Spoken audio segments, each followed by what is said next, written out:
ദൈവനാമത്തിന് മഹത്വം ഉണ്ടാവട്ടെ. കർത്താവിൽ പ്രിയ ദൈവമക്കളെ, വീണ്ടും നമുക്ക് ദൈവത്തിൻ്റെ വചനവുമായിട്ട് ഒന്നിച്ചായിരിക്കാൻ തക്കവണ്ണം സ്വർഗത്തിലെ വലുവനായ ദൈവം നമുക്ക് നൽകി തന്ന ഈ സമയത്തിന് ദൈവത്തെ സ്തുതിക്കുന്നു. ഇന്നത്തുള്ള സെക്ഷൻ്റെ ശവ സ്കൂൾ പാഠന പദ്ധതിയിലേക്ക് ഒരിക്കൽ കൂടി നമുക്ക് കടന്നു വരുവാൻ ദൈവം നമ്മളെ സഹായിച്ചല്ലോ. ഇന്ന് നമ്മൾ 12ാമത്തെ പാഠത്തിലേക്ക് കടന്നു വരികയാണ്. അതിൻ്റെ തലക്കെട്ട് പരസ്പരം ജീവിക്കുന്നു എന്നതാണ്. അതിനാവശ്യമായ മനപ്പാഠവാക്യം എടുത്തിരിക്കുന്നത് കൊലോസ്യരുടെ പുസ്തകം 4-ാം അധ്യായത്തിൻ്റെ 6-ാമത്തെ വാക്യം. നമ്മളിങ്ങനോട് സംസാരിക്കുന്നു: ഓരോരുത്തരോട് നിങ്ങൾ എങ്ങനെ ഉത്തരം പറയണമെന്ന് അറിയേണ്ടതിന് ഞങ്ങളുടെ വാക്ക് എപ്പോഴും കൃപയോട് കൂടിയതും ഉപ്പിനാൽ രുചി വരുത്തിയതും ആയിരിക്കട്ടെ എന്നാണ് പൗലോസ് പറയുന്നത്. നമ്മൾ ഈ പാഠത്തിൽ പൊതുവായിട്ട് കാണുന്നത്, നാം ഈ സമൂഹത്തിൽ ജീവിക്കുമ്പോൾ സഭയായും കുടുംബമായും സമൂഹമായും ഭാര്യ ഭർത്താക്കന്മാർ, മാതാപിതാക്കൾ, അങ്ങനെ നാം ചേർന്ന് വരുന്ന ഒരു സമൂഹം എത്രമാത്രം നമ്മുടെ ജീവിതത്തിൽ ഉത്തരവാദിത്വങ്ങളും തിരിച്ചറിവും ഉള്ളവരായിട്ട് ദൈവത്തിൻ്റെ വചനത്തെ അനുസരിച്ചുകൊണ്ട് അതിന് പ്രകാരം നമ്മുടെ ജീവിതങ്ങളെ ക്രമീകരിക്കാനും നമ്മുടെ ഉത്തരവാദിത്വങ്ങൾ നമ്മൾ തിരിച്ചറിയുവാനും സമൂഹത്തിലുള്ള ഏത് വ്യക്തികൾക്കും നമുക്കാന്തരം പ്രയാസങ്ങളോ വിഷമങ്ങളോ ബുദ്ധിമുട്ടുകളോ ഉണ്ടാകാതിരിക്കാൻ തക്കവണ്ണം നമ്മുടെ ഓരോ പ്രവർത്തനങ്ങളും സംസാരങ്ങളും വാക്കുകളും ഏറ്റവും നന്നായിരിക്കാനും മറ്റുള്ളവർക്ക് അത് സന്തോഷം പ്രദാനം ചെയ്യുവാനും ഇടയായിത്തീരുന്ന ഉത്തരവാദിത്വ ബോധമുള്ള ദൈവ വിശ്വാസമുള്ള താഴ്മയുള്ള ദൈവത്തിൻ്റെ കുഞ്ഞുങ്ങളായിട്ട് ഭൂമിയിൽ നമ്മൾ ജീവിക്കുന്നതാണ് പൗലോസ് ഈ പാഠത്തിലൂടെ പൊതുവായിട്ട് നമുക്ക് നൽകുന്ന ദൂത്. വിശദാംശങ്ങളിലേക്ക് കടന്നു പോകുന്നതിന് മുമ്പ് നമുക്കൊരു വാക്ക് പ്രാർത്ഥിക്കാം. അടിയങ്ങളെ സ്നേഹിക്കുന്ന വാഴ്ത്തപ്പെട്ട കർത്താവേ, നല്ല ദൈവമേ, അവിടുത്തെ വചനം വീണ്ടും അടിയങ്ങൾക്കൊന്നിച്ച് പഠിക്കുവാൻ അവിടുന്ന് ഒരുക്കി തന്ന ഈ സമയത്തെ ഓർത്ത് സ്തുതിക്കുന്നു, സ്തോത്രം ചെയ്യുന്നു. അവിടുത്തെ തിരുവചനം അടിയങ്ങൾ ചിന്തിക്കുമ്പോൾ അവിടുത്തെ സാന്നിധ്യം അടിയങ്ങളുടെ കൂടെ ഇരിക്കണം. അടിയങ്ങൾ പഠിക്കുന്ന പാഠങ്ങൾ അടിയങ്ങളുടെ ജീവിതത്തിൽ അത് പ്രാവർത്തികമാകുവാൻ, അത് മറ്റുള്ളവർക്ക് മനസ്സിലാകുവാൻ, അതിന് പ്രകാരം അടിയങ്ങൾ ജീവിപ്പാൻ അവിടുത്തെ പരിശുദ്ധാത്മാവിനെ അടിയങ്ങളെ സഹായിക്കണം. ഈ പാഠം പഠിക്കുന്ന എല്ലാത്തിൻ്റെ മക്കളെയും അവിടുത്തെ അനുഗ്രഹത്താൽ നിറയ്ക്കുകയും പരിപാലിക്കുകയും ചെയ്യണം. സമാധാനത്തിൽ വഴി നടത്തണം. മാനമത്ത കർത്താവ് നേടിക്കണം. എല്ലാ അടിയങ്ങൾക്ക് ആ ജീവനെ തന്ന യേശുനാമം ചോദിക്കുമ്പോൾ കൃപയാക്കണം. നല്ല ദൈവമേ, ആമേൻ. നമുക്കറിയാം, നമ്മുടെ ജീവിതം സമൂഹത്തിൽ പലപ്പോഴും പലതരത്തിലുള്ള വെല്ലുവിളികൾ, അഭിപ്രായ വ്യത്യാസങ്ങൾ, പിരിമുറുക്കങ്ങൾ, മാനസിക സമ്മർദ്ദങ്ങൾ, അതുപോലെ വിവാദങ്ങൾ, അങ്ങനെ പല കാര്യങ്ങൾ നമ്മുടെ ജീവിതത്തിൽ സ്വാഭാവികമായിട്ട് നമ്മൾ കാണുകയും മനസ്സിലാക്കുകയും അത്തരം അനുഭവങ്ങളിലൂടെ കടന്നു വരികയും അതിന് സാക്ഷികളായി തീരുകയും ചെയ്യുന്ന അവസരങ്ങൾ നമ്മുടെ ജീവിതത്തിൽ ഉണ്ടാവാറുണ്ട്.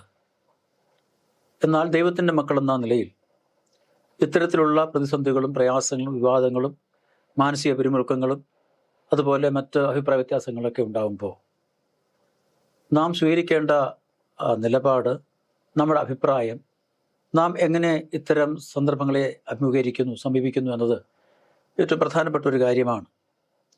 നാം അവിടെ മനസ്സിലാക്കുന്നത്, ഒരു ദൈവത്തിൻ്റെ പൈതൽ എന്ന നിലയിൽ നമ്മുടെ ഒരു സ്ഥാനം സമൂഹത്തിൽ എത്രമാത്രം പ്രധാനപ്പെട്ടതും ഉന്നതമാവുന്നു എന്ന് നമ്മൾ ചിന്തിക്കുന്നുവെങ്കിൽ, എല്ലാ വിഭാഗത്തിലുള്ള എല്ലാ തരത്തിലുമുള്ള മനുഷ്യരുമായിട്ട് നമ്മൾ ജീവിക്കേണ്ടതായ ഇടപെടേണ്ടതായ സാഹചര്യം വരുമ്പോൾ നാം എല്ലാവരുമായിട്ട് ഒത്തുപോകുവാൻ, എല്ലാവരുമായിട്ട് സഹകരിച്ചു പോകുവാൻ നമുക്ക് കഴിയുന്ന ഒരു മാനസിക അവസ്ഥ, ഒരു ചിന്ത, ആ ഒരു അവബോധം നമുക്കുണ്ടാവേണ്ടത് വളരെ ആവശ്യമാണ്. പ്രത്യേകിച്ച് ഇതിനുള്ള പരിശീലനം നമുക്ക് ലഭിക്കുന്നതും നാം അത് ആർജിക്കുന്നതും നമ്മുടെ കുടുംബ ജീവിതത്തിൽ നിന്നാണ് എന്ന് ഈ പാഠത്തിലൂടെ നമ്മൾ മനസ്സിലാക്കുന്നു. കാരണം ഏറ്റവും ഈടാർന്ന, ഏറ്റവും അടുപ്പമുള്ള ബന്ധങ്ങൾ കുടുംബങ്ങളിലാണ് ഉടലെടുക്കുന്നതും, കുടുംബങ്ങളിലാണത് വളർന്നു വരുന്നതും, കുടുംബങ്ങളിൽ നിന്നാണത് സമൂഹത്തിലേക്ക് വ്യാപിക്കുകയും ചെയ്യുന്നത്, അല്ലെങ്കിൽ പടരുകയും ചെയ്യുന്നത് എന്ന് നമുക്ക് മനസ്സിലാക്കാൻ സാധിക്കും. അതുകൊണ്ട് ഒരു കുടുംബജീവിതം ഒരു ഉത്തരവാദിത്തപ്പെട്ട മറ്റേതൊരു പ്രവൃത്തിയേക്കാൾ അല്ലെങ്കിൽ ഒരു ജോലിയേക്കാൾ പ്രാധാന്യമേറെ ഒന്നാണ്. അതിലെ ഓരോ കാര്യങ്ങളും അതിലെ ഓരോ വശങ്ങളും നാം ശരിയായി മനസ്സിലാക്കി ഉൾക്കൊണ്ടുകൊണ്ട് എല്ലാ തരത്തിലുള്ള പരസ്പരമായിട്ടുള്ള വ്യത്യാസങ്ങളും ഭിന്നതകളും തർക്കങ്ങളും ഏറ്റക്കുറച്ചുകളും ഇല്ലാതെ ഏറ്റവും നല്ല സമന്വയത്തിൻ്റെയും ഐക്യത്തിൻ്റെയും ഒരുമയുടെയും സ്നേഹത്തിൻ്റെയും ഒരു അനുഭവത്തിൽ നമ്മളവിടെ ജീവിക്കുകയും നമ്മൾ കാര്യങ്ങൾ അതിന് പ്രകാരം നമ്മൾ ചെയ്യുമ്പോൾ നമ്മളിൽ അത്തരത്തിലുള്ള ഗുണങ്ങളും അത്തരത്തിലുള്ള സ്വഭാവങ്ങളും ഉടലെടുക്കുവാനും ആ ഒരു സ്വഭാവം നമ്മുടെ ജീവിതത്തിൽ വളർന്നു കഴിയുമ്പോൾ നാം സമൂഹത്തിൽ കടന്നു വരുമ്പോൾ, സമൂഹത്തിൽ നാം ഇടപെടുമ്പോൾ, നാം സമൂഹത്തിലായിരിക്കുമ്പോൾ തീർച്ചയായിട്ടും അത്തരം സ്വഭാവ സവിശേഷതകൾ നമ്മുടെ സാമൂഹിക ജീവിതത്തിൽ നമ്മളെ ഏറ്റവും സഹായിക്കുകയും അത്തരത്തിൽ നമ്മുടെ സാന്നിധ്യം കൊണ്ട് മറ്റനേകർക്ക് അവരുടെ ജീവിതത്തിൽ അവരുടെ പ്രവർത്തനങ്ങളിൽ നമ്മളുടെ ഇടപെടലുകളിൽ കൂടുതൽ സ്നേഹത്തിലും സൗഹാർദ്ദത്തിലും പരസ്പരമായിട്ടുള്ള വിശ്വാസത്തിലും ധാരണയിലും ഒക്കെ നമുക്ക് ആയിരിക്കുവാൻ സാധിക്കും എന്ന് നമുക്കതിൽ നിന്ന് മനസ്സിലാക്കാം. കാരണം നാം ഓരോ കാര്യങ്ങളും ഏറ്റവും നന്നായിട്ട് നമ്മുടേതായ പങ്ക് നിർവഹിക്കുവാനും അടിസ്ഥാനപരമായിട്ടുള്ള കാര്യങ്ങളിൽ നാം ഏറ്റവും ഉത്തരവാദിത്തബോധമുള്ളവരായിട്ട് പ്രവർത്തിക്കുമ്പോൾ നമ്മുടെ കുടുംബം മാത്രമല്ല, ആ കുടുംബ ജീവിതത്തിലൂടെ തീർച്ചയായിട്ടും നാം സഭയിലേക്ക് കടന്നു വരികയും നമ്മുടെ സഭാ കുടുംബം എന്ന ആ ഒരു സങ്കല്പത്തിൽ, ആ ഒരു ചിന്തയിൽ നാം ആയിരിക്കുമ്പോൾ നമ്മുടെ കുടുംബത്തിൽ നാം എങ്ങനെയാണോ അതേ രീതിയിൽ തന്നെ നമ്മുടെ സഭയിലും സഭാ അംഗങ്ങളിലും നമ്മുടെ സഭാ പ്രവർത്തനങ്ങളിലും നമുക്കായിരിക്കാൻ തക്കവണ്ണം അത്തരത്തിലുള്ള പ്രവർത്തനങ്ങൾ നമ്മുടെ സഭയുടേതായ വളർച്ചയെ സഹായിക്കുകയും അനേകരെ നമ്മുടെ സഭയിലേക്ക് ആകർഷിക്കുവാനും അനേക സ്നേഹം നമുക്ക് പിടിച്ചു പറ്റുവാനും നമ്മുടെ സ്നേഹം മറ്റനേകർക്ക് പങ്കുവെക്കുവാനും അങ്ങനെ സ്നേഹത്തിൽ അധിഷ്ഠിതമായ ഒരു സഭയിൽ ദൈവത്തിൻ്റെ സാക്ഷികളായിട്ട് കർത്താവിനെ തിരിച്ചറിയുന്നവരായിട്ട് അനേകർക്ക് വന്നു ചേരുവാനും സഭയിൽ നിലനിൽക്കുവാനും ഇടയായിത്തീരും. അത്തരത്തിലുള്ള ഒരു ആത്മീയമായിട്ടുള്ള വളർച്ച നമ്മുടെ വ്യക്തി ജീവിതങ്ങളിലും നമ്മുടെ കുടുംബങ്ങളിലും നമ്മുടെ സഭകളിലും ഉണ്ടാവണം എന്നത് ദൈവത്തിൻ്റെ വചനത്തിന് ഉദ്ദേശമായതുകൊണ്ടാണ് പൗലോസ് ഇത്തരത്തിലുള്ള ഒരു ഉപദേശം നമുക്ക് നൽകുവാൻ കഴിയുന്നതും നൽകിയിട്ടുള്ളതും. അവിടെ പ്രത്യേകിച്ചെടുത്ത് പറയുന്നത് ക്രിസ്തീയ ഭവനം എന്ന് പറയുന്നത് ബൈബിൾ തത്വങ്ങളാൽ നിയന്ത്രിക്കപ്പെടേണ്ടതാണ് എന്നാണ്. അത് നമുക്ക് മനസ്സിലാക്കാൻ കഴിയുന്നത് പോലെ ഏറ്റവും ഉന്നതമായ അല്ലെങ്കിൽ ഏറ്റവും ശരിയായ ഒരു ചിന്താഗതി അല്ലെങ്കിൽ ഏറ്റവും കൃത്യമായ ഒരു ചിന്താഗതിയാണ്. കാരണം ക്രിസ്തീയ ഭവനങ്ങൾ എന്ന് പറയുമ്പോൾ ഈ സമൂഹത്തിലുള്ള മറ്റ് ഭവനങ്ങൾ പോലെയല്ല. ആ ക്രിസ്തീയ ഭവനങ്ങളുടേതായ അതിൻ്റെ തത്വങ്ങൾ എന്ന് പറയുന്നത്, അതിൻ്റെ പ്രവർത്തനങ്ങൾ എന്ന് പറയുമ്പോൾ, അതിൻ്റെ നിയമങ്ങൾ എന്ന് പറയുമ്പോൾ ദൈവത്തിൻ്റെ വചനത്തിൽ അധിഷ്ഠിതമായിരിക്കണം, അല്ലെങ്കിൽ ദൈവത്തിൻ്റെ വചനത്താൽ നിയന്ത്രിക്കപ്പെടുന്നതായിരിക്കണം, ദൈവിക തത്വങ്ങൾ പാലിക്കുന്ന അനുസരിക്കുന്ന കുടുംബങ്ങളായിരിക്കണം എന്ന് നമ്മൾ മനസ്സിലാക്കുന്നു. അതുകൊണ്ട് നമ്മുടെ ഭവനങ്ങൾ, നമ്മുടെ കുടുംബങ്ങൾ മറ്റ് കുടുംബങ്ങളെക്കാൾ വ്യത്യസ്തമായിരിക്കണമെന്ന് പൗലോസ് നമ്മളോട് ആഹ്വാനം ചെയ്യുകയാണ്. അവിടെയാണ് നമ്മൾ ദൈവത്തിൻ്റെ മക്കളായിട്ട് മാറുന്നതും കർത്താവ് യേശു ക്രിസ്തുവിൻ്റെ ശിഷ്യരായിട്ട് മറ്റുള്ളവർ നമ്മളെ മനസ്സിലാക്കുകയും ചെയ്യുന്നത്. അത്തരത്തിലുള്ള വ്യത്യസ്തമായ ജീവിതത്തിൻ്റെ അനുഭവം നമ്മുടെ ജീവിതത്തിൽ ഉണ്ടാവുകയും നമ്മുടെ കുടുംബങ്ങളിൽ അതിൻ്റെ വ്യത്യസ്തത മറ്റുള്ളവർക്ക് മനസ്സിലാക്കാൻ കഴിയുകയും ചെയ്യുമ്പോൾ തീർച്ചയായിട്ടും ഒരു നല്ല ദൂതിൻ്റെ വക്താക്കളായി സമൂഹത്തിൽ നമ്മളെ കാണുവാനും അതിലൂടെ കർത്താവിൻ്റെ സ്നേഹത്തിലേക്ക് അനേകർക്ക് നമ്മുടേതായ ജീവിതത്തിലും പ്രവർത്തനങ്ങളിലും നമ്മുടേതായ ഇടപാടുകളുടെ സംസാരങ്ങളുടെയും അവർക്ക് കടന്നു വരുവാനും അല്ലെങ്കിൽ അവരെ നേടുവാനും ഇടയായിത്തീരും. ആ അനുഭവത്തിലേക്ക് നമ്മൾ കടന്നു വരണമെന്നാണ് പൗലോസ് സമൂഹത്തിൽ നമ്മളെ ഓർമ്മപ്പെടുത്തുന്നത്. രണ്ടാമത്തെ ഭാഗത്തേക്ക് നമ്മൾ കടന്നു വരുമ്പോൾ നമ്മൾ മനസ്സിലാക്കുന്നത് ഭാര്യ ഭർത്തൃ ബന്ധത്തെക്കുറിച്ച് അവിടെ നമ്മളത് അനേക അല്ലെങ്കിൽ ഇടങ്ങളിൽ അത് കേൾക്കുകയും വായിക്കുകയും മനസ്സിലാക്കുകയും പ്രത്യേകിച്ച് വിവാഹ ശുശ്രൂഷകളൊക്കെ നടക്കുന്ന സമയത്ത് എപ്പോഴും അതിനെക്കുറിച്ച് ആവർത്തിച്ച് വായിക്കുന്ന വേദഭാഗങ്ങളും കേൾക്കുന്ന ഉപദേശങ്ങളും വചനങ്ങളും ഒക്കെ ഉണ്ട്. പക്ഷേ പലപ്പോഴും നമ്മൾ ഇന്നത്തെ ആധുനികത്തിൽ ജീവിക്കുമ്പോൾ പലതരത്തിലുള്ള പ്രയാസങ്ങളും പ്രതികൂലങ്ങളും പ്രതിസന്ധികളും ഒക്കെ ഉടലെടുക്കുവാനും അത് പലപ്പോഴും പല ജീവിതങ്ങളെയും സമാധാനമില്ലാതാക്കുന്നു, അല്ലെങ്കിൽ ഐക്യമില്ലാതെയും സ്നേഹമില്ലാതെയും വിശ്വാസമില്ലാതെയും ആയിരിക്കുന്ന അവസ്ഥയിലേക്ക് നയിക്കുവാനിടയെ തീരും എന്ന് അവിടെ മനസ്സിലാക്കുന്നുണ്ട്. ഇവിടെ പൗലോസ് തൻ്റെ ലേഖനങ്ങളിലൂടെ നൽകുന്ന ചില മുന്നറിയിപ്പുകൾ, ചില വാക്യങ്ങൾ പലപ്പോഴും സമൂഹത്തിൽ ഇന്നത്തെ ആധുനിക ലോകത്തിൽ സംശയത്തിനോ അല്ലെങ്കിൽ തർക്കത്തിനോ കാരണമായേക്കാവുന്നതായ പ്രസ്താവനകളുണ്ട്. എങ്കിലും അത് ദൈവത്തിൻ്റെ വചനമോ അല്ലെങ്കിൽ പൗലോസ് ഇത് നൽകുന്ന പൗലോസോ ഉദ്ദേശിക്കുന്നത് ഈ ലോകം കാണുന്ന സമൂഹം കാണുന്ന തരത്തിലുള്ള ഒരു പ്രവർത്തനമല്ല എന്ന് നമുക്ക് മനസ്സിലാക്കാൻ സാധിക്കും. അതിൽ പ്രത്യേകിച്ച് കൊലോസ് ലേഖനം 3-ാം അധ്യായത്തിൽ 18-ാമത്തെ വാക്യത്തിൽ പറയുമ്പോൾ ഭാര്യമാരെ നിങ്ങൾ ഭർത്താക്കന്മാർക്ക് കീഴടങ്ങുവിൻ എന്ന് അവിടെ ഒരു വാക്യമുണ്ട്. എഫേസിൽ നമ്മൾ പഠിക്കുമ്പോൾ അവിടെയും നമ്മൾ അങ്ങനത്തുള്ള ഉപദേശങ്ങൾ കേൾക്കാം. പലയിടങ്ങളിലും പ്രത്യേകിച്ച് സുവിശേഷ ഭാഗങ്ങളിൽ പലയിടങ്ങളിലും അത്തരത്തിലുള്ള വാക്യങ്ങൾ അല്ല അത്തരത്തിലുള്ള ദൂതുകൾ നമുക്ക് മനസ്സിലാക്കാൻ സാധിക്കും. ഇപ്പം ഇവിടെ രണ്ട് വ്യക്തികൾ പരസ്പരം വിശ്വാസത്തോടെ എങ്ങനെ അംഗീകരിക്കുന്നു എന്നതാണ് അതിൻ്റെ ഏറ്റവും അന്തസത്ത എന്ന് പറയുന്നത്. കീഴടങ്ങുകയോ അല്ലെങ്കിൽ ഒരാൾ വലുതെന്നോ ഒരാൾ ചെറുതെന്നോ, അല്ലെങ്കിൽ ഒരാളുടെ അഭിപ്രായം മാന്യമാണെന്നും അല്ലെങ്കിൽ സ്വീകരിക്കാൻ പറ്റുന്നും മറ്റുള്ള അഭിപ്രായം അംഗീകരിക്കാൻ കഴിയില്ല എന്നൊന്നല്ല.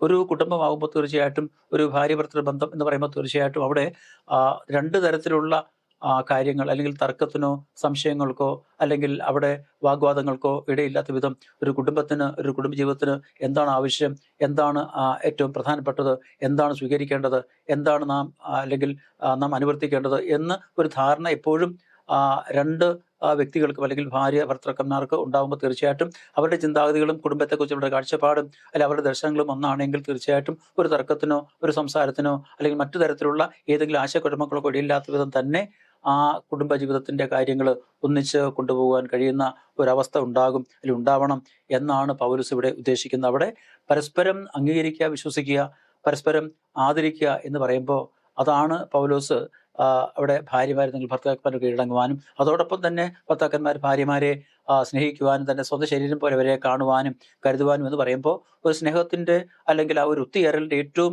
നല്ലൊരു ചിത്രമാണ് അവിടെ പൗലോസ് നമ്മുടെ മുമ്പിൽ വരച്ചു കാട്ടുന്നത്.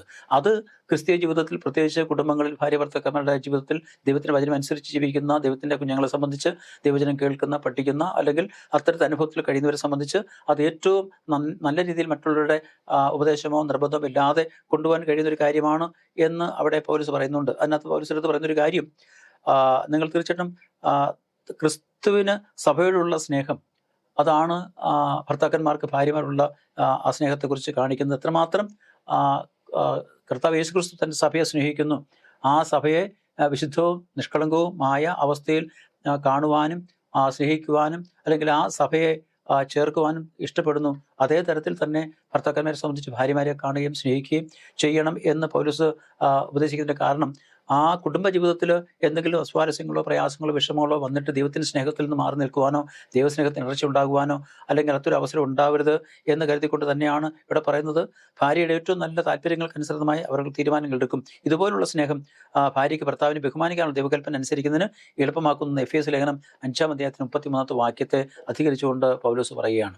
അപ്പൊ എത്രമാത്രം ഉത്തരവാദിത്ത ബോധത്തോടെ ജീവിക്കേണ്ട, ശ്രദ്ധയോടെ ജീവിക്കേണ്ട അല്ലെങ്കിൽ വളരെ ജാഗ്രതയോടെ ജീവിക്കേണ്ട രണ്ട് വ്യക്തികളാണ് ഒരു കുടുംബത്തിനെ സംബന്ധിച്ച് ഭാര്യ ഭർത്താക്കന്മാർ. കാരണം അതിനോടനുബന്ധിച്ച് നമുക്കറിയാം ഒരു കുടുംബത്തിൽ മറ്റു പല അംഗങ്ങളുണ്ട്, മറ്റു പല മനുഷ്യരുണ്ട്. അവരുടെ ജീവിതം, അവരുടേതായ അല്ലെങ്കിൽ ആ കുടുംബമായിട്ടുള്ള ബന്ധം, പരസ്പരമുള്ള വിശ്വാസം, ധാരണ, ഇതൊക്കെ നിലനിൽക്കുന്നത് തീർച്ചയായിട്ടും ഒരു സ്നേഹത്തിൽ നിവിശ്വാസത്തിൽ നിന്നുകൊണ്ടാണ് എന്ന് നമുക്ക് മനസ്സിലാക്കാൻ സാധിക്കും. അതുകൊണ്ട് ആരോഗ്യകരമായ ഒരു ക്രിസ്ത്യ ദാമ്പത്യത്തിന്റെ സവിശേഷത പരസ്പര ബന്ധമാണ് എന്നവിടെ പറയുന്നു. മാത്രമല്ല പരസ്പരം കൂടിയാലോചിക്കുക, കാര്യങ്ങൾ ഒരുമിച്ച് ചിന്തിക്കുക, ദമ്പതികൾ എന്ന നിലയിൽ തീരുമാനങ്ങൾ ഒന്നിച്ചെടുക്കുക. അതുപോലെ കുടുംബത്തിൻ്റെതായ പല കാര്യങ്ങളും തീർച്ചയായിട്ടും പരസ്പരം ആലോചിച്ചും പരസ്പരം സംസാരിച്ചും തീരുമാനങ്ങളെടുത്ത് പരസ്പരമായിട്ടുള്ള സമ്മതത്തോടു കൂടി കാര്യങ്ങൾ ചെയ്യുമ്പോൾ ആ ഒരു കുടുംബത്തിന്റെ നന്മയ്ക്കും ആ കുടുംബത്തിന്റെ വളർച്ചയ്ക്കും കുടുംബത്തിന്റെ ഐക്യത്തിനും ആ കുടുംബത്തിൽ മറ്റുള്ളവരുടെ സ്നേഹത്തിനും സമാധാനത്തിനും ഒക്കെ അത് ഇടയായി തീരും എന്ന് അവിടെ പറയുന്നുണ്ട്. പക്ഷേ ഇവിടെ ഒരു കാര്യം പറയുന്നത്, മാതാപിതാക്കളെ സംബന്ധിച്ച് അല്ലെങ്കിൽ ഭാര്യ ഭർത്താക്കന്മാരെ സംബന്ധിച്ച് അവരൊരിക്കലും അവരുടെ കുഞ്ഞുങ്ങളുടെ മുൻപിൽ വെച്ച് വഴക്കിടുവാനോ തർക്കിക്കുവാനോ അല്ലെങ്കിൽ കലഹം ഉണ്ടാക്കാനോ പാടില്ല. കാരണം അത് ആ കുഞ്ഞുങ്ങളുടെ ജീവിതത്തിൽ മാനസികമായിട്ട് മാത്രമല്ല വിശ്വാസപരമായിട്ടും അല്ലെങ്കിൽ മതപരമായിട്ടുള്ള അവരുടെ വളർച്ചയിലും അവരുടെ ആത്മീയമായിട്ട് ചിന്താഗതികളിലൊക്കെ പലതരത്തിലുള്ള പ്രയാസങ്ങൾ അല്ലെങ്കിൽ മുറിവുകൾ ഉണ്ടാക്കുവാൻ ഇടയായിത്തീരും എന്നുള്ളത് കൊണ്ട് തന്നെ അത്തരം കാര്യങ്ങളിൽ ഒരിക്കലും ഒരു ക്രിസ്തീയ മാതാപിതാക്കന്മാരിലെ ഭാര്യ ഭർത്താക്കന്മാർ അല്ലെങ്കിൽ ഏർപ്പെടുവാൻ പാടില്ല എന്നവിടെ പറയുന്നുണ്ട്. അതുകൊണ്ട് ഭാര്യ ഭർത്താക്കന്മാർ ഒരു ടീമായിട്ട് കൂടുതൽ ഒരുമിച്ച് പ്രവർത്തിക്കും തോറും അവരുടെ ദാമ്പത്യ ജീവിതം മാത്രമല്ല കുടുംബജീവിതം, വിശ്വാസ ജീവിതം, അതുപോലെ അവരെ ബന്ധപ്പെടുന്ന സമൂഹമൊക്കെ ഏറ്റവും അനുഗ്രഹിക്കപ്പെട്ടതായി തീരും, ഇടയായി തീരും എന്ന് പൗലോസ് പറയുന്നു. അതുകൊണ്ട് തീർച്ചയായിട്ടും ഒരു സമൂഹത്തിന്റെ ഏറ്റവും ശക്തമായ അടിത്തറ എന്ന നിലയിൽ ഒരു കുടുംബത്തിൽ ഭാര്യ ഭർത്താക്കന്മാരെ സംബന്ധിച്ച് വളരെ ഉത്തരവാദിത്തബോധമുള്ളവരായിട്ട് ഏറ്റവും അല്ലെങ്കിൽ പ്രധാനപ്പെട്ട രണ്ട് വ്യക്തികളാണ് അവർ എന്ന് തിരിച്ചറിഞ്ഞുകൊണ്ട് ആ കുടുംബം അല്ലെങ്കിൽ ആ സഭ, ആ സമൂഹം, അവരുടെ ചുറ്റുമുള്ള മറ്റുള്ള ജനങ്ങളെയൊക്കെ കാണുവാനും മാനിക്കുവാനും അംഗീകരിക്കുവാനും കഴിയുന്ന തരത്തിൽ ജീവിക്കാൻ കഴിയുമെങ്കിൽ തീർച്ചയായിട്ടും അവരുടെ ജീവിതം ഏറ്റവും നല്ലതും ഏറ്റവും ഉത്തമവും മാതൃകയുള്ളതായി തീരണം എന്ന് പൗലോസ് പറയുന്നു. അതിൻ്റെ അർത്ഥം തീർച്ചയായിട്ടും ദൈവത്തിൻ്റെ മക്കളെ സംബന്ധിച്ച് നാം കേൾക്കുന്ന അല്ലെങ്കിൽ നാം പഠിക്കുന്ന വചനം അനുസരിച്ചുകൊണ്ട് തന്നെ നമുക്ക് മറ്റുള്ള മുൻപാകെ ജീവിക്കുവാനും മറ്റുള്ളവർക്ക് ആ ജീവിതങ്ങളെ കണ്ട് മനസ്സിലാക്കിക്കൊണ്ട് ആ സ്നേഹത്തിലേക്കും ആ ഐക്യത്തിലേക്കും ആ പരസ്പര ധാരണയിലേക്കും ഒക്കെ വിശ്വാസത്തിലേക്ക് കടന്നു വരുവാനുള്ള ഒരു ആഹ്വാനം നമ്മുടെ ജീവിതത്തിൽ ഉണ്ടാവണം എന്ന് പൗലോസ് അവിടെ പറയുകയാണ്. ഇപ്പം ഇവിടെ ഭാര്യ ഭർത്താക്കന്മാർ മാത്രമല്ല മാതാപിതാക്കൾ അവരുടെ കുഞ്ഞുങ്ങളെ സംബന്ധിച്ചും പറയുന്നുണ്ട്. അപ്പോൾ തീർച്ചയായിട്ടും ഒരു കുടുംബ സ്ഥാപനത്തിന്റെ ഭാഗമായിട്ട് കുഞ്ഞുങ്ങളെന്ന് പറയുന്ന ഒരു ഏറ്റവും നിർണായകമായ ഒരു പങ്ക് ആ കുടുംബത്തിൽ ഉണ്ട് അവർക്ക്. കാരണം ആ ഒരു കുടുംബത്തിന്റെ നിലനിൽപ്പ് ആ കുട്ടികളിലൂടെയാണ്, അല്ലെങ്കിൽ കുടുംബത്തിന്റെ വളർച്ച ആ കുഞ്ഞുങ്ങളിലൂടെയാണ്. അപ്പം അവരുടെ ജനനം, അവരുടെ വളർച്ച, അല്ലെങ്കിൽ അവർ ആ കുടുംബത്തിൽ പരിശീലിക്കുന്നത്, മനസ്സിലാക്കുന്നത്, അവർ അവിടുന്ന് പഠിക്കുന്ന കാര്യങ്ങളൊക്കെ അവരുടെ ഭാവി ജീവിതത്തിൽ, അവരുടെ പ്രവർത്തനങ്ങൾ, അവരുടെ സ്വഭാവത്തിന്റെ വളർച്ചയിലൊക്കെ ഏറ്റവും കൂടുതൽ സ്വാധീനമുണ്ടാക്കുന്ന കാര്യമായതുകൊണ്ട് തന്നെ ഈ മാതാപിതാക്കൾ കുഞ്ഞുങ്ങളെ വളർത്തുന്ന കാര്യങ്ങളിൽ, അവർ സ്നേഹിക്കുന്ന കാര്യങ്ങളിൽ, അവർ ഉപദേശിക്കുന്ന കാര്യങ്ങളിൽ, അവരെ ശിക്ഷിക്കുന്ന കാര്യങ്ങളിൽ, അവർക്ക് ഉപദേശങ്ങൾ പറഞ്ഞു കൊടുക്കുന്ന കാര്യങ്ങളിലൊക്കെ ഏറ്റവും ശ്രദ്ധയുള്ളവരായിരിക്കണം. അതും ദൈവത്തിൻ്റെ വചനം അനുസരിച്ചുകൊണ്ട് തന്നെ ആ കുഞ്ഞുങ്ങളെ വളർത്തുവാൻ അവർക്ക് കഴിയണം. അത് മാത്രമല്ല, അവരെ സ്നേഹിക്കുവാനും അവരെ അംഗീകരിക്കുവാനും അവർ പറയുന്ന കാര്യങ്ങൾ ശ്രവിക്കുവാനും അവർക്ക് വേണ്ട പ്രാധാന്യം നമ്മൾ സഭയെ അല്ലെങ്കിൽ കുടുംബത്തിൽ കൊടുക്കുവാനും ഒക്കെ വളരെ ആവശ്യമാണ്. കാരണം നാം അവരെ നമ്മെപ്പോലെ തന്നെ ഒരു കുടുംബത്തിൽ അംഗീകരിക്കുന്ന ഒരു ബോധം അവർക്കുണ്ടാകുമ്പോഴാണ് അവർക്ക് കൂടുതൽ ആത്മവിശ്വാസവും അല്ലെങ്കിൽ മാതാപിതാക്കളോട് കൂടുതൽ സ്നേഹവും അവർക്ക് തോന്നുവാനും അവരെ അതേ രീതിയിൽ അംഗീകരിക്കുവാനും കഴിയുന്നത്. അങ്ങനെയാണ് എന്ന് നാം ശാസ്ത്രീയമായിട്ട് തന്നെ മനസ്സിലാക്കുന്നുണ്ട്. മാത്രമല്ല, കുഞ്ഞുങ്ങളെയും തീർച്ചയായിട്ടും കുടുംബത്തിൻ്റെതായ പല കാര്യങ്ങൾ ഉൾപ്പെടുത്തിക്കൊണ്ട്, അല്ല അവരെയും ഉൾപ്പെടുത്തിക്കൊണ്ട് അവർക്ക് ചെയ്യാവുന്ന ഉത്തരവാദിത്തങ്ങൾ അവരെ ഏൽപ്പിച്ചുകൊണ്ട് ഒരു കുടുംബത്തിലെ എല്ലാ കാര്യങ്ങളും എല്ലാവരും ചേർന്ന് പ്രവർത്തിക്കുകയും ഒന്നിച്ച് അല്ലെങ്കിൽ സഹകരിക്കുകയും സ്നേഹിക്കുകയും പ്രാർത്ഥിക്കുകയും ആഹാരം കഴിക്കുകയും ചെയ്യുന്ന ഒരു അനുഭവം കുടുംബങ്ങളിൽ ഉണ്ടാവണം എന്ന് പറയുന്നു. അതുകൊണ്ട് കുഞ്ഞുങ്ങളോട് പറയുന്നത്, കുഞ്ഞുങ്ങൾക്കായിട്ടുള്ള പ്രത്യേക ഉപദേശം എന്ന് പറയുന്നത്, നിങ്ങളുടെ മാതാപിതാക്കളുടെ സകലത്തിൽ അനുസരിക്കുക, ഇത് കർത്താവിന് വിസ്താദകരമല്ലോ എന്ന് കൊലോസ് ലേഖനം 3-ാം അധ്യായത്തിന്റെ 20-ാമത്തെ വാക്യത്തിൽ പറയുന്നുണ്ട്. അപ്പം മാതാപിതാക്കളോട് പറയുന്ന പോലെ തന്നെ കുഞ്ഞുങ്ങളോടും പൗലോസ് നൽകുന്ന ഉപദേശം എന്ന് പറയുന്നത് നിങ്ങളുടെ മാതാപിതാക്കളെ സകലത്തിലും അനുസരിക്കുക എന്നാണ്. കാരണം മാതാപിതാക്കളെ അനുസരിച്ച് ശീലിക്കുമ്പോഴാണ് നാം തീർച്ചയായിട്ടും മറ്റുള്ളവരെയും അനുസരിക്കുവാൻ ശീലിക്കുന്നത്. നാം ഭവനത്തിൽ അനുസരണമുള്ളവരാണെങ്കിൽ തീർച്ചയായും സമൂഹത്തിലും അനുസരണമുള്ളവരായിട്ട് വളരും. നാം കുടുംബത്തിൽ വാസ്തവമായി മറ്റുള്ളവരെ ബഹുമാനിക്കുന്നവരാണെങ്കിൽ തീർച്ചയായിട്ടും നാം സമൂഹത്തിൽ മറ്റുള്ളവരെ ബഹുമാനിക്കും. അപ്പോൾ നമുക്ക് സമൂഹത്തിൽ നാം എങ്ങനെ പെരുമാറുന്നു, സമൂഹത്തിൽ നാം മറ്റുള്ളവരെ എങ്ങനെ കാണുന്നു, സമൂഹത്തിൽ നാം മറ്റുള്ളവരെ എങ്ങനെ ഇടപെടുന്നു എന്നത് നാം കുടുംബത്തിൽ എന്ത് മനസ്സിലാക്കുന്നത്, ശീലിക്കുന്നത്, പഠിക്കുന്നു, അതിനെ ആശ്രയിച്ചാണ്. അതുകൊണ്ട് തീർച്ചയായിട്ടും നമ്മുടെ കുഞ്ഞുങ്ങളെ നമ്മൾ വളർത്തുമ്പോൾ, അല്ലെങ്കിൽ കുഞ്ഞുങ്ങളുമായിട്ട് നമ്മൾ കുടുംബത്തിൽ ജീവിക്കുമ്പോൾ നാം തീർച്ചയായിട്ടും അവർക്കൊരു മാതൃകയായിട്ടിരിക്കുക മാത്രമല്ല, അവർക്ക് വേണ്ട ഉപദേശങ്ങൾ അതാത് സമയങ്ങളിൽ നമ്മളവരെ പറഞ്ഞ് മനസ്സിലാക്കുകയും ഒരു തെറ്റ് അവരുടെ ജീവിതത്തിൽ വരുമ്പോൾ അവരെ സ്നേഹത്തോടെ അത് പറഞ്ഞ് തിരുത്തുകയും അവർക്ക് വേണ്ട ഒരു ഉത്തേജനം നമ്മൾ നൽകുകയും അത്തരത്തിൽ അവർക്ക് എപ്പോഴും ഒരു പിന്തുണയായിട്ടൊരു പിൻബലമായിട്ട് മാതാപിതാക്കൾ നിൽക്കുമ്പോൾ തീർച്ചയായിട്ടും ആ മാതാപിതാക്കളെ അനുസരിക്കുവാനും അവർ പറയുന്നത് കേൾക്കുവാനുള്ള നല്ല മനസ്സ് ആ കുഞ്ഞുങ്ങൾക്കുണ്ടാവും എന്ന് പറഞ്ഞു. ഇവിടെ 1-2 വാക്യങ്ങൾ കൊടുത്തിട്ടുണ്ട്. നമുക്ക് എല്ലാവർക്കും വളരെ സുപരിചിതമായ വാക്യങ്ങളാണ്. ഒന്ന് സദൃശവാക്യം 22-ന്റെ 6-ാമത്തെ വാക്യം വായിക്കുമ്പോൾ അവിടെ നമുക്ക് അറിയാവുന്നൊരു വാക്യം അവിടെ പറയുന്നത്, ബാലൻ തന്നെ നടക്കേണ്ടുന്ന വഴിയിൽ അവനെ അഭ്യസിപ്പിക്കുക, അവൻ വൃദ്ധനായാലും അത് വിട്ടുമാറുകയില്ല എന്ന് പറയുന്നു. അപ്പോൾ അതുകൊണ്ട് ബാലൻ നടക്കേണ്ടുന്ന വഴിയിൽ അവനെ അഭ്യസിപ്പിക്കാനുള്ള ഉത്തരവാദിത്വം മാതാപിതാക്കൾക്കാണ്. അപ്പോൾ അങ്ങനെ നാം അവനെ അഭ്യസിപ്പിക്കുകയാണെങ്കിൽ തീർച്ചയായിട്ടും അവൻ എത്ര പ്രായം ചെന്ന സമയത്താണെങ്കിലും അല്ലെങ്കിൽ വൃദ്ധനായിരുന്ന സമയത്താണെങ്കിലും താൻ എന്താണ് ചെറുപ്പത്തിൽ ബാല്യത്തിൽ തൻ്റെ കുടുംബത്തിൽ തൻ്റെ മാതാപിതാക്കളും ശീലിച്ചത് പഠിച്ചത് അത് തീർച്ചയായിട്ടും മറന്നു പോകാതെ ഇരിക്കും എന്ന് നമ്മൾ വായിക്കുന്നു. മാത്രമല്ല, ആവർത്തന പുസ്തകം 6-ാം അധ്യായത്തിന്റെ 6-7 വാക്യങ്ങൾ വായിക്കുമ്പോൾ പറഞ്ഞു, ഞാൻ എന്നോട് കൽപ്പിക്കുന്ന വചനങ്ങൾ നിന്റെ ഹൃദയത്തിൽ ഇരിക്കണം, നീ അവയെ നിന്റെ മക്കൾക്ക് ഉപദേശിച്ചു കൊടുക്കണം എന്നവിടെ പറയുന്നു. അപ്പോൾ നമ്മൾ എത്രമാത്രം പ്രാധാന്യത്തോടെ ദൈവത്തിൻ്റെ വചനങ്ങൾ നമ്മുടെ മക്കൾക്ക് പറഞ്ഞു കൊടുക്കുകയും മാത്രമല്ല നാം തീർച്ചയായിട്ടും അത് പാലിക്കുവാനും നമ്മുടെ ഹൃദയങ്ങളിൽ നമ്മളത് സൂക്ഷിക്കുവാനും നമ്മൾ ഏത് ആവശ്യങ്ങളിലും അല്ലെങ്കിൽ ഏത് സന്ദർഭങ്ങളിലും നമുക്കത് അല്ലെങ്കിൽ എടുത്ത് ഉപയോഗിക്കേണ്ട അല്ലെങ്കിൽ എടുത്ത് നമ്മളത് പറയേണ്ട അല്ലെങ്കിൽ ഉപദേശിക്കേണ്ട സന്ദർഭങ്ങളിൽ തീർച്ചയായിട്ടും പറഞ്ഞു കൊടുക്കുവാനും മറ്റുള്ള ഉപദേശിക്കുവാനും നമ്മുടെ കുഞ്ഞുങ്ങൾക്കത് നമ്മൾ പഠിപ്പിക്കുവാനും നമുക്ക് ഇടയായി തീരും, അല്ലെങ്കിൽ നമുക്ക് അങ്ങനെ കഴിയണം. സദൃശവാക്യം 1-ാം അധ്യായത്തിന്റെ 8-ാമത്തെ വാക്യം പറയുന്നത്, മകനെ നിന്റെ അപ്പന്റെ പ്രബോധനം കേൾക്കുക, അമ്മയുടെ ഉപദേശം ഉപേക്ഷിക്കുകയും അരുത് എന്നിവിടെ പറയും. ഇതൊക്കെ കുഞ്ഞുങ്ങൾക്കായിട്ട് പൗലോസ് നൽകുന്ന പ്രത്യേക ഉപദേശങ്ങളാണ്. അതിൽ എത്രമാത്രം മാതാപിതാക്കൾ ഓർമ്മയോടും ഉത്തരവാദിത്തോടും കൂടി അത് ചെയ്യുകയും അല്ലെങ്കിൽ അവരെ പരിശീലിപ്പിക്കുകയും അവർക്ക് പറഞ്ഞു കൊടുക്കുകയും ചെയ്യണം. അതിൽ വീഴ്ച വരുന്ന സന്ദർഭങ്ങൾ തീർച്ചയായിട്ടും അവരുടെ ജീവിതത്തിൽ അല്ലെങ്കിൽ അവരുടെ കുടുംബജീവിതത്തിലുള്ള വളർച്ചയിൽ അതിൻ്റെതായ പ്രയാസങ്ങൾ സൃഷ്ടിക്കുവാൻ ഇടയായി തീരും എന്ന് പറയുന്നു. മാത്രമല്ല, മാതാപിതാക്കൾക്കുള്ള അദ്ദേഹത്തിൻ്റെ നിർദ്ദേശം അങ്ങനെ തന്നെയാണ് ഉണ്ടാകാൻ പറയുന്നത്, പിതാക്കന്മാരെ നിങ്ങളുടെ കുട്ടികൾ നിരുത്സാഹപ്പെടാതിരിക്കാൻ അവരെ പ്രകോപിപ്പിക്കരുതെന്ന് കൊലോസ് ലേഖനം 3-ാം അധ്യായത്തിന്റെ 21-ാമത്തെ വാക്യത്തിൽ അവിടെ പൗലോസ് പറയുകയാണ്. അതുകൊണ്ട് നമ്മൾ എന്ത് ചെയ്യണം, നമ്മുടെ കുട്ടികളെ നിരുത്സാഹപ്പെടാതിരിക്കാൻ അവരെന്ത് ചെയ്ത് പ്രകോപിപ്പിക്കരുത്.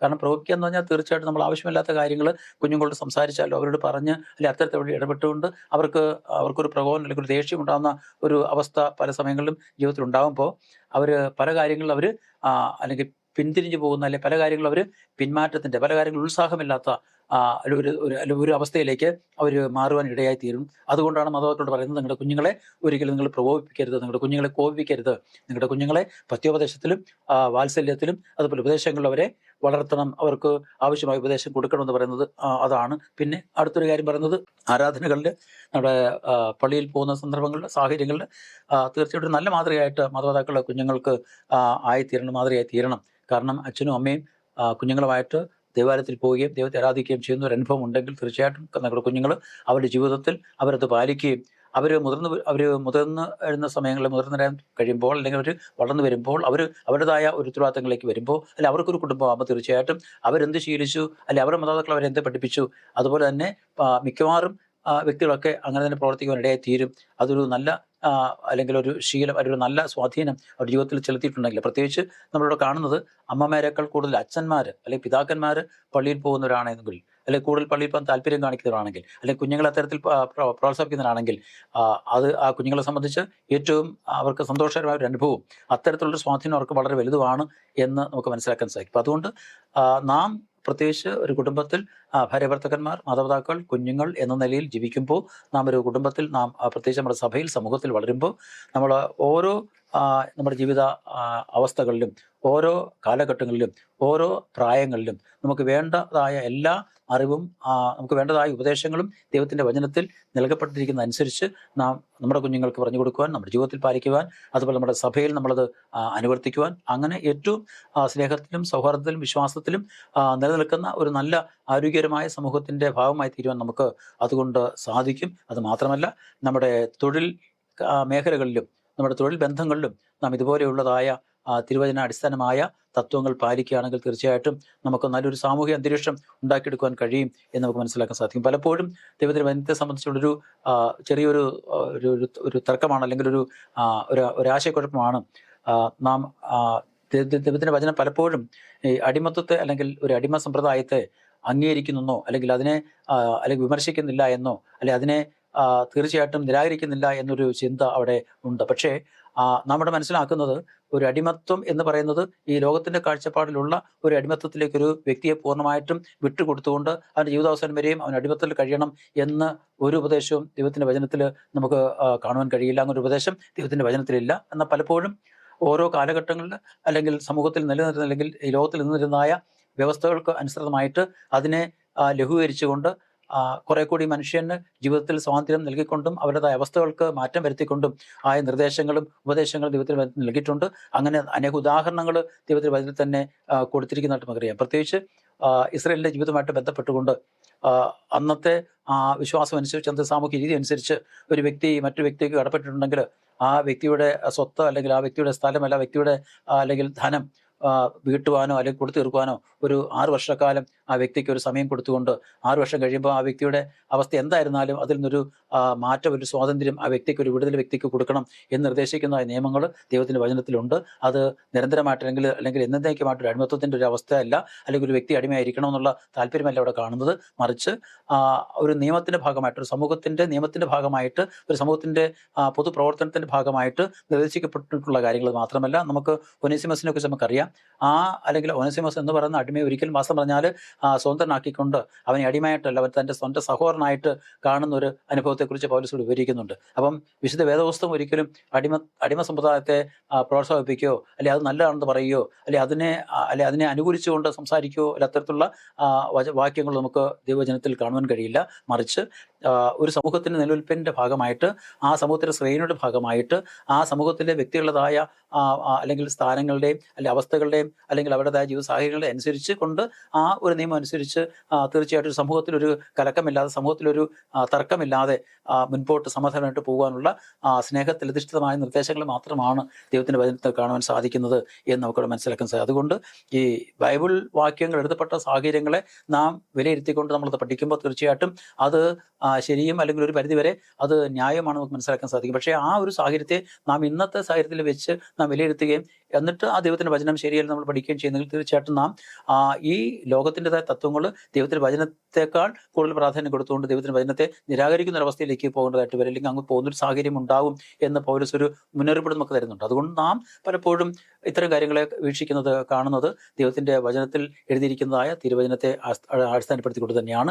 ഈ ലോകത്തിൻ്റെ സാഹചര്യങ്ങളോ ലോകത്തിൻ്റെ നിയമങ്ങളോ ലോകത്തിൻ്റെതായ സമ്പ്രദായങ്ങളോ അനുസരിച്ചല്ല. അപ്പോൾ അതുകൊണ്ട് നാം ഒരിക്കലും ദൈവത്തിൻ്റെ വചനത്തെ ലോകത്തിൻ്റെ സമ്പ്രദായങ്ങൾക്ക് കീഴിൽ വെക്കുക എന്നല്ല, അല്ലെങ്കിൽ അതിന് ഒരു രണ്ടാം സ്ഥാനം കൊടുക്കുക എന്നുള്ളതല്ല.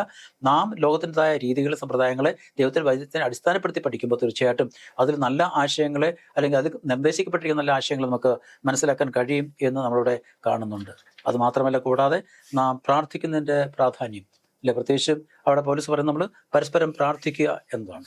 ആ പരസ്പരം പ്രാർത്ഥിക്കുക എന്ന് പറയുന്നത് തീർച്ചയായിട്ടും ഏറ്റവും ആത്മീയമായ ഒരു വലിയ സ്നേഹത്തിൻ്റെ അല്ലെ ഐക്യത്തിൻ്റെ വളർച്ചയുടെ ഒരു ഉദാഹരണമാണ് പ്രാർത്ഥന എന്ന് പറയുന്നത്. അപ്പോൾ കുടുംബം, ആരോഗ്യം, പണം, അങ്ങനെ മറ്റേതെങ്കിലും തരത്തിലുള്ള പ്രശ്നങ്ങൾ നേരിടുന്ന വ്യക്തികളോട് നമുക്ക് എന്താണ് പറയാൻ കഴിയുക, അല്ലെ ഒരു ജീവിതത്തിൽ പലതരത്തിലുള്ള പ്രയാസങ്ങൾ നേരിടുന്ന ഒരു വ്യക്തി, അല്ലെങ്കിൽ ബുദ്ധിമുട്ടുകൾ നേരിടുന്ന ഒരു വ്യക്തി, അല്ലെങ്കിൽ നിരവധി പ്രശ്നങ്ങൾ വേട്ടയാടുന്ന ഒരു വ്യക്തി നമ്മൾ കാണുക, അല്ലെങ്കിൽ നമുക്ക് മനസ്സിലാക്കുക, അല്ലെങ്കിൽ നമുക്ക് അങ്ങനെയുള്ള വ്യക്തിയുമായിട്ട് ഇടപെടാൻ കഴിഞ്ഞാൽ നാം എന്താണ് പറയുക? അല്ലെങ്കിൽ ഇവിടെ പറയുന്നത് മറ്റൊന്നുമല്ല, അല്ലെ സഹോദര, അല്ലെ പ്രിയ, അല്ലെ സുഹൃത്തെ, ഞാൻ താങ്കൾക്ക് വേണ്ടി പ്രാർത്ഥിക്കുന്നു എന്ന് പറയുമ്പോൾ ആ വ്യക്തിക്ക് ഒരു ആശ്വാസം, ഒരു സമാധാനം ലഭിക്കുവാനിടയായി തീരും. അപ്പോൾ തീർച്ചയായിട്ടും നമുക്ക് വേണ്ടി ആരെങ്കിലും പ്രാർത്ഥിക്കുന്നു എന്ന് പറയുമ്പോൾ, അല്ലെങ്കിൽ നാം മറ്റുള്ളവർക്ക് വേണ്ടി പ്രാർത്ഥിക്കുമ്പോൾ നമുക്കൊരു ദൈവസന്നിധിയിൽ നമുക്കൊരു സമാധാനവും ആശ്വാസവും അല്ലെങ്കിൽ നമുക്കൊരു വിശ്വാസം അതിൽ നിന്ന് ഉണ്ടാക്കുവാൻ കഴിയും. അപ്പോൾ അതുകൊണ്ട് പ്രാർത്ഥന എന്ന് പറയുന്നത്, പ്രത്യേകിച്ച് പരസ്പരമുള്ള പ്രാർത്ഥന എന്ന് പറയുന്നത് ഏറ്റവും പ്രധാനപ്പെട്ട ഒരു കാര്യമാണ്.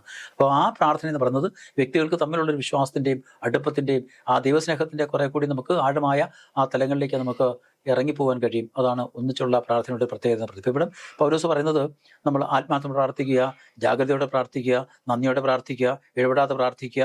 അങ്ങനെ പ്രാർത്ഥനയെക്കുറിച്ച് അനേക കാര്യങ്ങൾ പൗലോസ് അവിടെ എടുത്ത് പറയുന്നുണ്ട്. അപ്പം അതുകൊണ്ട് നാം തീർച്ചയായിട്ടും പ്രാർത്ഥിക്കുമ്പോൾ യഥാർത്ഥ പ്രാർത്ഥന എന്ന് പറയുമ്പം പൗലോസ് റോമലേഖനത്തിൽ പറയുന്നത്, നമുക്ക് പ്രാർത്ഥിക്കുവാൻ അറിയില്ലെങ്കിലും നമ്മളിലുള്ള ദൈവത്തിൻ്റെ ആത്മാവ് നമുക്ക് വേണ്ടി ഞെരുക്കത്തോടെ പക്ഷപാതം ചെയ്യുന്നു എന്നവിടെ പറയുന്നു. എന്ന് പറഞ്ഞാൽ നമുക്ക് പ്രാർത്ഥിക്കാൻ അറിയില്ലെങ്കിലും, അല്ലെങ്കിൽ നമുക്ക് പ്രാർത്ഥന, അല്ലെങ്കിൽ നമുക്ക് നമ്മൾ എങ്ങനെ പ്രാർത്ഥിക്കണം, എന്ത് പ്രാർത്ഥിക്കണം എന്ന് വ്യക്തമായ ധാരണ നമുക്കില്ലെങ്കിലും, എന്താണ് നമ്മുടെ ഹൃദയത്തിലെ ചിന്ത, എന്താണ് നമ്മുടെ ഹൃദയത്തിലെ ഭാരം, അത് ദൈവത്തിൻ്റെ ആത്മാവ് അല്ലെങ്കിൽ ദൈവസന്നിധിയിൽ ഉച്ചരിക്കുവാൻ, അല്ലെങ്കിൽ അത് പറയുവാൻ നമുക്കിടയാക്കി തീർക്കും എന്ന് റോമലേഖനം 8-ാം അധ്യായത്തിൻ്റെ 26-ാമത്തെ വാക്യം പറയുന്നത്. നമുക്കറിയില്ലെങ്കിലും ആത്മാവ് തന്നെ ഉച്ചരിച്ചു കൂടാതെ ഞരക്കങ്ങളാൽ നമുക്ക് വേണ്ടി പക്ഷപാതം ചെയ്യുന്നു എന്ന് അവിടെ രേഖപ്പെടുത്തിയിട്ടുണ്ട്. അപ്പം നമ്മൾ പ്രാർത്ഥിക്കുവാൻ കഴിയാത്തവരാണെങ്കിലും, ഒരു പ്രാർത്ഥിക്കാൻ അറിയാത്തവരാണെങ്കിൽ പോലും നമ്മുടെ ഹൃദയത്തിലെ ഏറ്റവും വലിയ വാഞ്ച എന്താണ്, നമ്മുടെ ഹൃദയത്തിലെ ഏറ്റവും വലിയ വേദന എന്താണ്, അത് ദൈവത്തിൻ്റെ ആത്മാവ് ദൈവസന്നിധിയിൽ അത് പകരുവാൻ ഇടയായി തീരുമെന്ന് പറയുന്നുണ്ട്. അപ്പം നമുക്ക് പ്രത്യേകിച്ച് അറിയാം, നമ്മൾ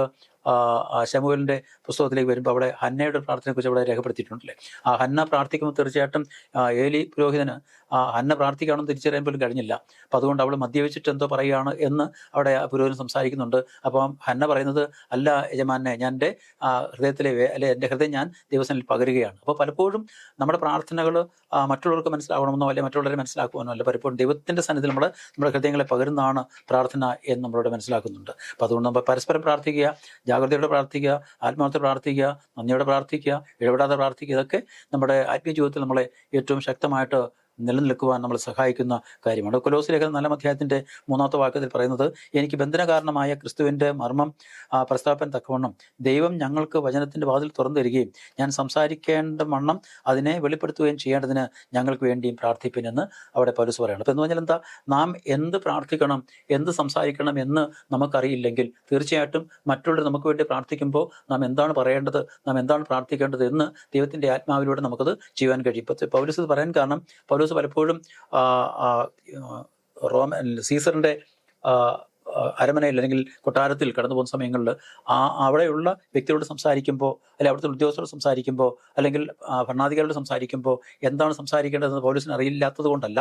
ഓരോ സന്ദർഭങ്ങളിൽ, ഓരോ ഇടങ്ങളിൽ, ഓരോ വ്യക്തികളോട് സംസാരിക്കുന്നത് വ്യത്യാസമുണ്ട്. അപ്പോൾ നമ്മൾ ഒരു സാധാരണക്കാരോട് സംസാരിക്കുന്ന രീതിയിൽ ഒരു വിദ്യാഭ്യാസമുള്ള വ്യക്തിയോട് സംസാരിക്കാൻ കഴിയില്ല, അങ്ങനെ നമ്മളൊരു അധികാരിയോട് സംസാരിക്കാൻ കഴിയില്ല, അങ്ങനെ മറ്റൊരു വ്യക്തിയോട് സംസാരിക്കാൻ കഴിയില്ല. അപ്പോൾ ഓരോ സന്ദർഭങ്ങളിലും നാം എന്താണ് സംസാരിക്കേണ്ടത്, എങ്ങനെ സംസാരിക്കണം എന്ന് നമുക്കറിയില്ലെങ്കിൽ തീർച്ചയായിട്ടും നാം ദൈവത്തോട് പ്രാർത്ഥിക്കുമ്പോൾ, അപേക്ഷിക്കുമ്പോൾ ദൈവത്തിൻ്റെ പരിശുദ്ധാത്മാവിൻ്റെ പരിശുദ്ധാത്മാവിനാൽ നമുക്ക് കൃത്യമായിട്ട് പ്രാർത്ഥിക്കേണ്ട, അപേക്ഷിക്കേണ്ട, നമ്മൾ സംസാരിക്കേണ്ട കാര്യങ്ങൾ നമുക്ക് ദൈവം നൽകി തരും, അല്ലെങ്കിൽ ദൈവത്തെ പരിശുദ്ധാത്മാവിനോട് നമുക്ക് നൽകി തരും. ദൈവത്തിന്റെ വചനം നമുക്കുണ്ട് എന്നാണ് പൗലോസ് നമ്മളെ ഓർമ്മപ്പെടുത്തുന്നത്. പിന്നെ പൗലോസ് പറയുന്നത് നമ്മൾ ജ്ഞാനത്തോടെ നടക്കുക എന്നാണ്. അപ്പോൾ ജ്ഞാനത്തോടെ നടക്കുക എന്ന് പറഞ്ഞാൽ നമുക്കറിയാം, തീർച്ചയായിട്ടും ദൈവിക ജ്ഞാനമുള്ളവരായിട്ട് ജീവിക്കുക, ദൈവ ജ്ഞാനമുള്ളവരായിട്ട് നടക്കുക.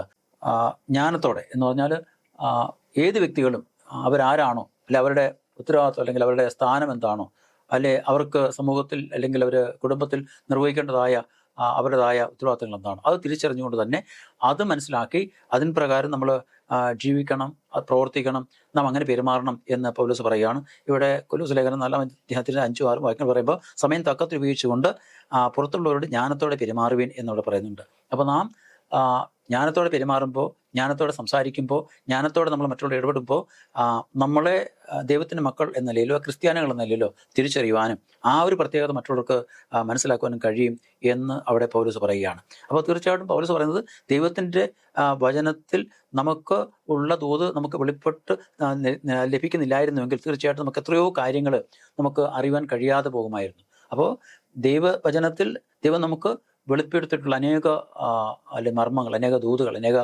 ഉപദേശങ്ങളുണ്ട്.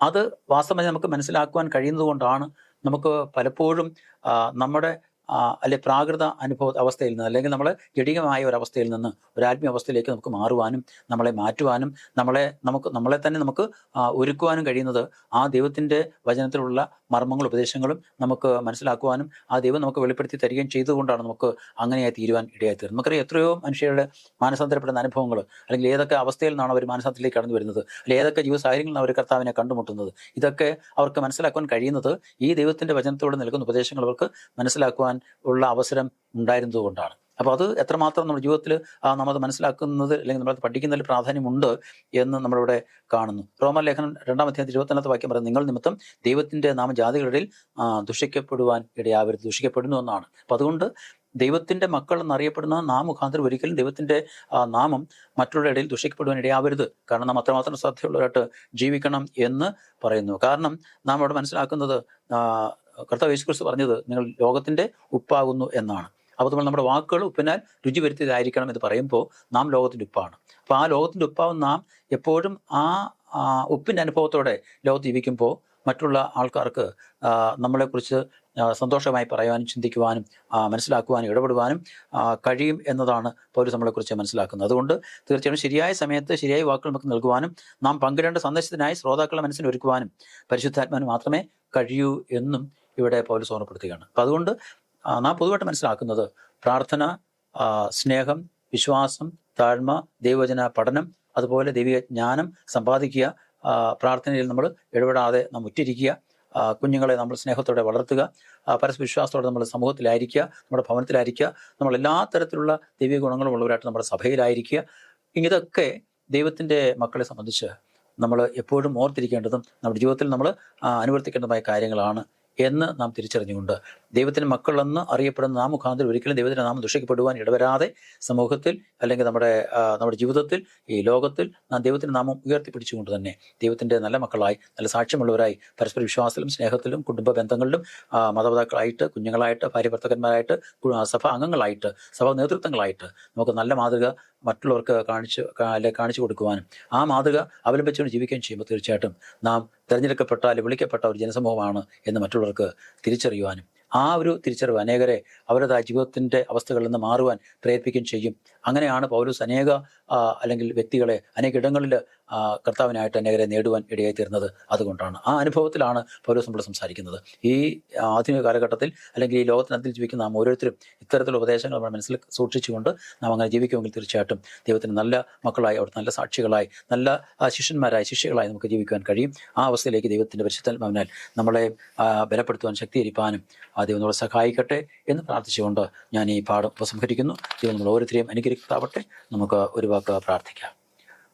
ഞങ്ങളെ സ്നേഹിക്കുന്ന ഞങ്ങളെ വാഴ്ത്തപ്പെട്ട കർത്താവേ, നല്ല ദൈവമേ, തിരുനാമത്തിന് സ്തുതിക്കുന്നു, സ്തോത്രം ചെയ്യുന്ന കർത്താവേ, അടിയങ്ങൾ ഈ സമൂഹത്തിൽ, അടിയങ്ങളുടെ ഭവനത്തിൽ, അടിയങ്ങളുടെ സഭയിൽ അടിയങ്ങൾ എങ്ങനെ ആയിരിക്കണം, എങ്ങനെ ജീവിക്കണം, അടിയങ്ങളുടെ പരസ്പര വിശ്വാസം, സ്നേഹം, അടിയങ്ങളുടേതായ ആത്മീയ ജീവിതം, അടിയങ്ങളുടേതായ മാതൃകകൾ, അടിയങ്ങളുടേതായ കുഞ്ഞുങ്ങൾ, അവരുടേതായ വളർച്ച, അവരുടേതായ ജീവിത സാഹചര്യങ്ങളെ, അടിയങ്ങളുടേതായ സഹായം, ഇതൊക്കെ എത്രമാത്രം പ്രധാനപ്പെട്ടതാണ്, അത്രമാത്രം അത് വിലയേറിയതാണ് എന്ന് മനസ്സിലാക്കുവാനും അതൊന്നും അടിങ്ങളുടെ ജീവിതത്തിൽ നഷ്ടപ്പെട്ടു പോകാതെ അതൊക്കെ അടിങ്ങളുടെ ആത്മജീവിതത്തിന് ലാഭമായി തീരുവാനും അതിന് മുഖാന്തരം അടിങ്ങളുടെ കർത്താവ് ദൈവത്തിൻ്റെ നല്ല സാക്ഷ്യമുള്ളവരായി സമൂഹത്തിൽ നിലനിൽപ്പാനും അവിടങ്ങളെ ഓരോരുത്തരോടും സഹായിക്കണം. ഈ പാഠപഠത്തിൽ സംബന്ധിക്കുന്ന എല്ലാ മക്കളെയും അവിടുത്തെ കൃപയിലോട് നിറയ്ക്കുകയും പരിപാലിക്കുകയും ചെയ്യണം.